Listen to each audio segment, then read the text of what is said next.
El doctor Ezequiel Arrieta estuvo disertando en el ciclo de conferencias Ciencia para la Vida.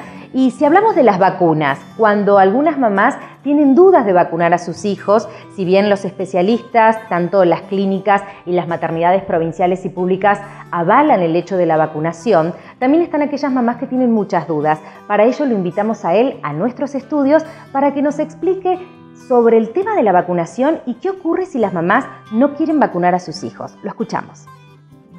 Bueno, ¿qué pasa cuando una mamá llega a la consulta con esta inquietud de ¿qué hago? ¿Vacuno a mi hijo? ¿No lo vacuno? Leo muchas cosas en internet o alguna amiga me cuenta, algún familiar me trae una historia de algún problema con la vacunación.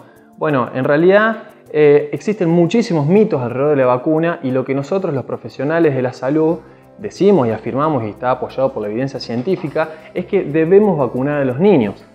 En los últimos años ha habido muchísima información dando vueltas en internet, justamente gracias a este medio de comunicación que nos ha permitido acceder a montones y toneladas de información que en otras épocas no se podía. Han también surgido ciertos problemas debido a que las personas, es decir, el sistema educativo no nos ha otorgado las herramientas para poder seleccionar cuál es la información basura y cuál es la información con validez científica. Entonces, estas personas, la gran mayoría de la población que no tiene esta capacidad de discernir qué información es buena y qué información es mala, tiende a propagar mitos porque ya sabemos todos que casi toda la información que hay en internet es basura. Entonces tenemos que hacer un poquito más de esfuerzo para poder encontrar cuál es la mejor evidencia de qué es lo que debemos hacer en este caso, si debemos vacunar o no a nuestros hijos.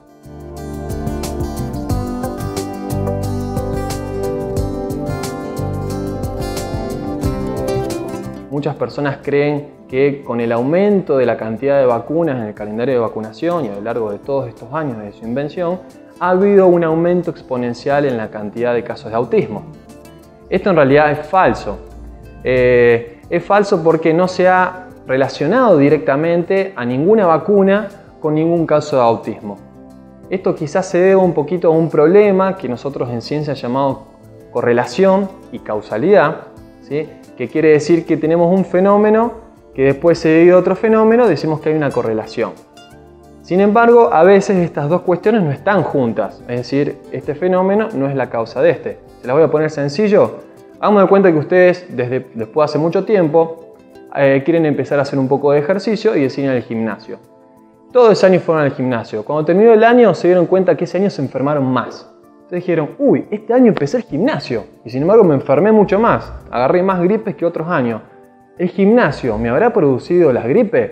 Bueno, eso es una manera de pensar en que es una correlación que el gimnasio haya producido gripes. Sin embargo, no podemos hacer establecer una dirección de causalidad entre el gimnasio y la gripe. Quizás a lo mejor saliste desabrigada, quizás a lo mejor estuviste más expuesta a personas que se han enfermado, quizás ese año hubo una epidemia y no te enteraste.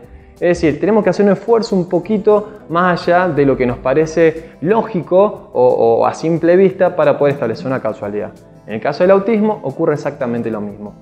Otro mito es la cantidad de reacciones adversas que tiene la vacuna. Algunas personas creen que las vacunas producen reacciones adversas que pueden causar parálisis, enfermedades autoinmunes como la esclerosis múltiple o el síndrome de Guillain-Barré e inclusive hasta pueden causar la muerte. Bueno, en realidad, si bien esto es cierto, existen ciertas reacciones adversas, estas que mencioné son extremadamente raras. Las reacciones adversas más frecuentes al momento de realizar una vacunación es simplemente que se enrojezca un poquito el bracito o que se hinche la zona donde se inoculó la vacuna. Pero, para dar un poco de crédito, vamos a decir que sí, existen reacciones adversas de este tipo, de la índole de, despertar, por ejemplo, una reacción anafiláctica, que es como una gran alergia, pero son extremadamente raras y aquí hablamos de probabilidades. Cuando las personas dicen, cuando uno se pone una vacuna hay una cierta probabilidad muy lejana de contraer una gran alergia llamado shock anafiláctico, no se pone a pensar en las probabilidades que tiene cuando sale a la calle a comprar la verdura a la verdulería de la esquina o cuando se va en auto al trabajo, en las cuales hay muchísimas más probabilidades de que mueras en un accidente de tránsito que poniéndote una vacuna y teniendo un shock anafiláctico. Entonces, cuando hablamos de probabilidades y de estadística es necesario conocer un poco qué es la probabilística y la estadística para entender mejor que es esto de que yo pueda tener una reacción adversa por una vacuna o porque me choque un auto.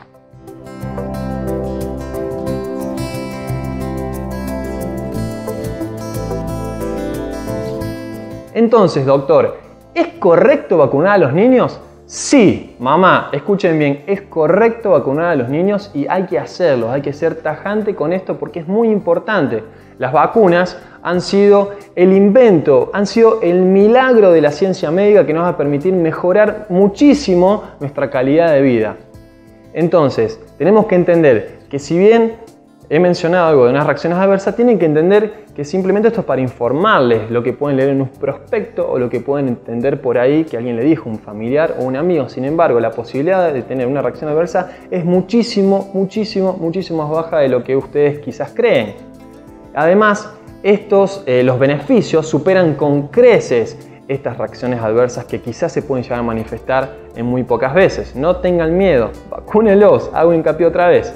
Es decir, ustedes tienen que entender que con las vacunas no solamente estamos protegiendo a nuestros niños, sino que estamos protegiendo a la comunidad, debido a que las vacunas actúan mediante un fenómeno llamado efecto rebaño. Es decir, que tenemos que alcanzar una cantidad de población, un 95%, de personas que estén vacunadas para que las vacunas ejerzan su efecto protector en la comunidad.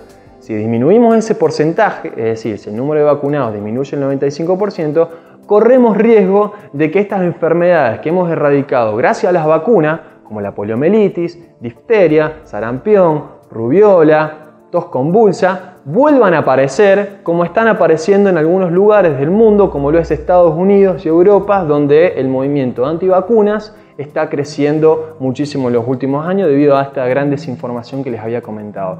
Entonces, para redondear, no esperemos que esto llegue acá, es decir, que bajemos ese 95% para tomar conciencia, informémonos, no tengamos miedo de la ciencia y si ustedes tienen algún problema, alguna inquietud, por favor acérquense a su médico de cabecera para consultar y sacarse las dudas con una buena información técnica, científica y basada en evidencia y no en información basada en blogs o lo que me contó mi cuñada, mi cuñado o la amiga de la esquina. Así que mamás, vacunen a sus chicos.